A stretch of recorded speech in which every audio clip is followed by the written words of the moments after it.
వివాదాస్పదమైన వివక్షాపూరితమైన పౌరసత్వ సవరణ చట్టాన్ని అమలు చేయాలని కేంద్రంలోని నరేంద్ర మోడీ గారి నాయకత్వంలోని బీజేపీ ప్రభుత్వం నిర్ణయించడం చాలా దురదృష్టకరం.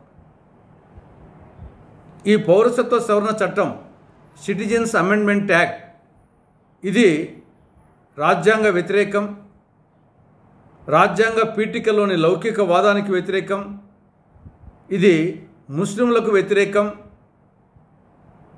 దీనిని పార్లమెంటులో బిల్లు ప్రవేశపెట్టినప్పుడే ఆనాడే కాంగ్రెస్ పార్టీ వ్యతిరేకించడం జరిగింది. కానీ దురదృష్టవశాత్తు ఆంధ్రప్రదేశ్ రాష్ట్రానికి చెందినటువంటి రెండు ప్రాంతీయ పార్టీలు, అటు వైకాపా ఇటు టీడీపీ పార్లమెంటులో ఈ బిల్లుకు మద్దతు తెలిపిన కారణంగా ఈ బిల్లు పార్లమెంటులో పాస్ అయింది. కొన్ని బీజేపీ మిత్రపక్షాలు కూడా ఆనాడు ఈ బిల్లును వ్యతిరేకించాయి. జేడీయూ, అకాలీదళ్ లాంటి పార్టీలు వ్యతిరేకించాయి. కానీ మన రాష్ట్రానికి చెందినటువంటి వైకాపా టీడీపీలు ఈ బిల్లుకు పూర్తి మద్దతు ఇచ్చాయి. అటు లోక్సభలో ఇటు రాజ్యసభలో పర్యవసానంగా ఈ బిల్లు చట్టరూపం దాల్చింది. కాబట్టి ఈరోజు పౌరసత్వ సవరణ చట్టం